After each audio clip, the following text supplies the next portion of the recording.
Hello दोस्तों, मेरा नाम है मुदब्बिर गौरी और आज शुरू हो रही है हमारी एक नई और रोमांचक यात्रा बिहार से लखनऊ की ओर। इस यात्रा के माध्यम से हम मिलेंगे कुछ अद्वितीय और दिलचस्प अनुभवों से।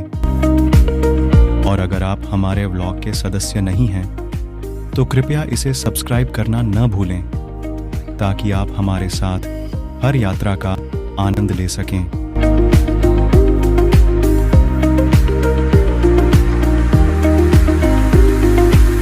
मैं और मेरा मित्र अमित बिहार के बेगूसराय से कटिहार समस्तीपुर मेमो एक्सप्रेस पकड़कर समस्तीपुर के लिए निकल लिए हैं।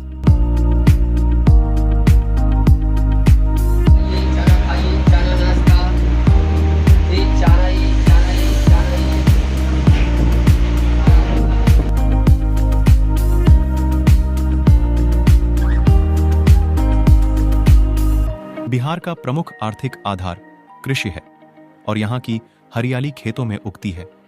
चावल, गेहूं, दलहन और अन्य फसलें यहाँ की हरियाली का हिस्सा हैं। बिहार की हरियाली न केवल नैसर्गिक खूबसूरती में है, बल्कि यह यहाँ के लोगों के जीवन और आर्थिक विकास में भी महत्वपूर्ण भूमिका निभाती है।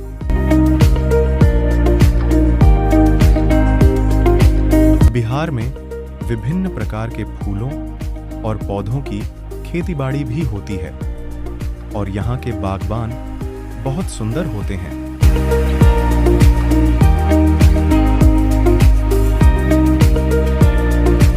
बिहार में कई प्राकृतिक सौंदर्य स्थल हैं, जैसे कि गंगा नदी के किनारे के मैदान, वन्य जीवों से भरपूर वन्यजीव अभियानों और खूबसूरत पहाड़ी इलाके।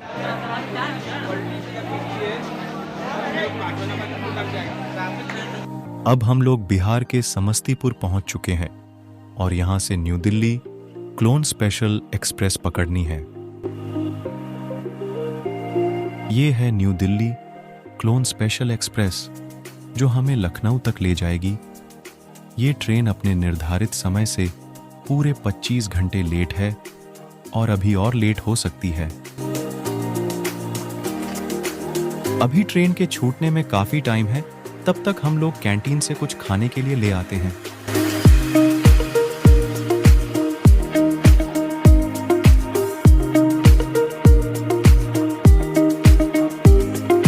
हमने बिहार के खानों के बारे में बहुत सुना था कि लिट्टी चोखा, सातू, माछ और बिहारी मिठाइयाँ बहुत मशहूर हैं, पर स्टेशन पर हमें इनमें से सिर्फ लिट्टी चोखा ही मिल सका।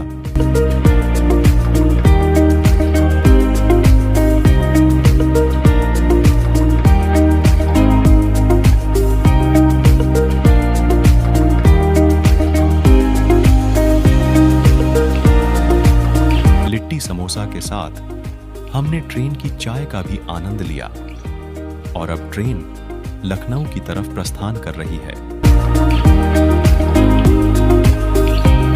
ट्रेन समस्तीपुर से पटना, मुगल सराय, वाराणसी होती हुई अयोध्या पहुंचने वाली है। 6 नवंबर 2018 को उत्तर प्रदेश सरकार ने यह निर्णय लिया कि फैजाबाद शहर का नाम अयोध्या में बदला जाएगा। अयोध्या का 56 भोग बहुत प्रसिद्ध आहार है।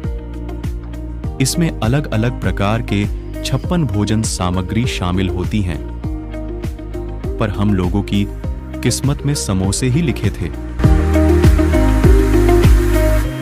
ट्रेन की खिड़कियों से बाहर के मनमोहक दृश्यों को देखते हुए और ट्रेन के साथी गण के साथ बातचीत करते हुए हम आगे बढ़ रहे हैं।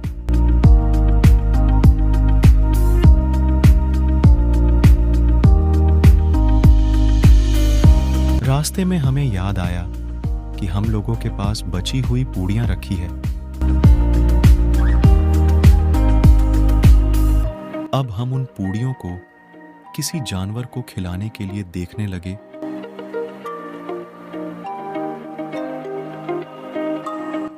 अंत में हमने उन बची हुई पूड़ियों को बंदरों को खिला दिया। क्या आप जानते हैं, बंदर बहुत समझदार जानवर होता है। विभिन्न प्रजातियों के बंदरों के बीच में भाषाओं का, जैसे कि बंदरों की भाषा का विकास होता है, जिससे वे आपस में संवाद कर सकते हैं।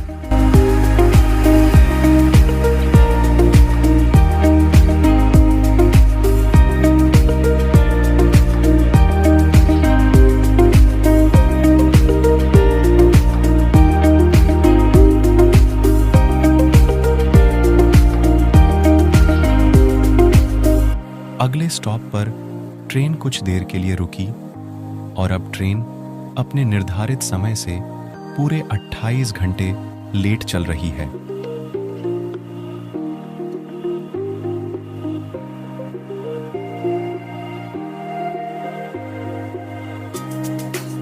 अब हम लोग लखनऊ शहर में प्रवेश कर रहे हैं। लखनऊ नवाबों के शासनकाल का गौरवपूर्ण इतिहास रखता है और इसका अंग्रेजी राज के दौरान भी महत्वपूर्ण स्थान रहा है। लखनऊ शहर गोमती नदी के किनारे पर बसा है और यहाँ पर कई ऐतिहासिक स्थल हैं, जैसे कि बड़ा इमाम बाड़ा, दिलखुशा बाग और रूमी दरवाजा।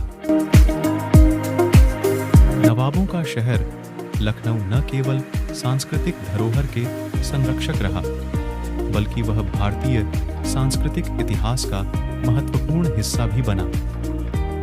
आज भी लखनऊ के नवाबों के समय की महक और संस्कृति की खुशबू शहर में बसी है और इसे नवाबों का शहर के रूप में जाना जाता है।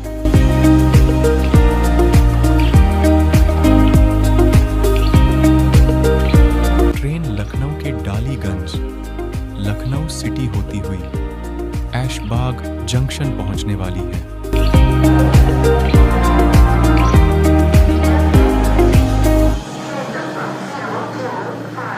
अब हम लोग लखनऊ के ऐशबाग पहुंचे हैं और अब यहां से चारबाग जाना है। चारबाग से हम लखनऊ मेट्रो का आनंद लेंगे।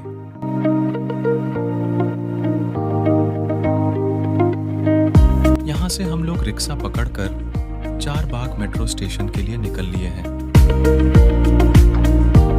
मुगल साम्राज्य के समय लखनऊ के अनेक बगीचे और बाग विख्यात हो गए थे और उनमें से 4 प्रमुख बाग आलमबाग, चारबाग, कैसर बाग और धौली बाग हैं, जो कि अपने सुंदर मुगल शैली की वजह से प्रसिद्ध हैं।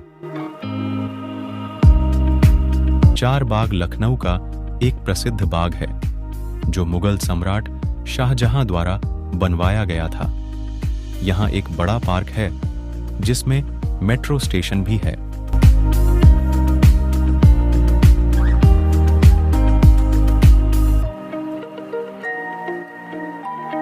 अब हम लोग चारबाग पहुंच चुके हैं।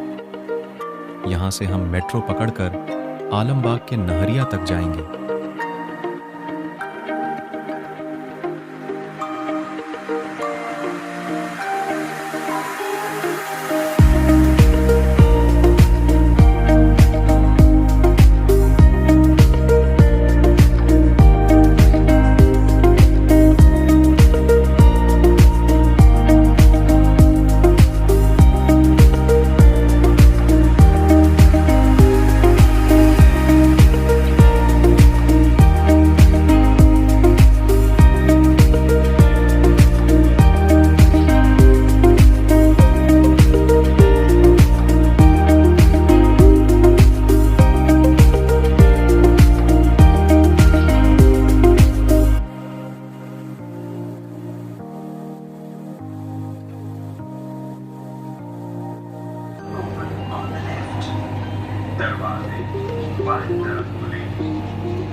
अब हम लोग पहुंचे हैं श्रृंगार नगर, जिसे नहरिया या अवध चौराहे के नाम से भी जानते हैं।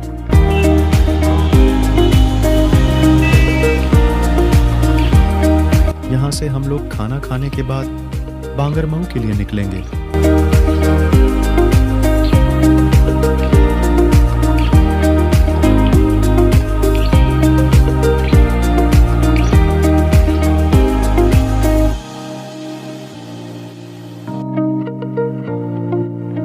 अब यहाँ से हम लोग बस पकड़कर आगरा लखनऊ एक्सप्रेसवे से बांगरमऊ तक जाएंगे।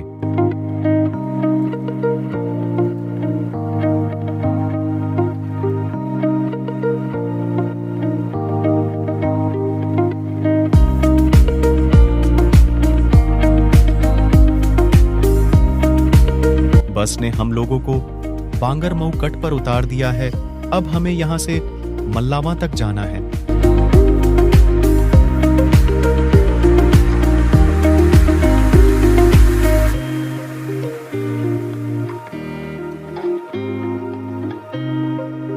यहाँ से हम लोग अपने दोस्त की कार से अपने अपने घर पहुंचे और अपनी बिहार यात्रा का अंत किया।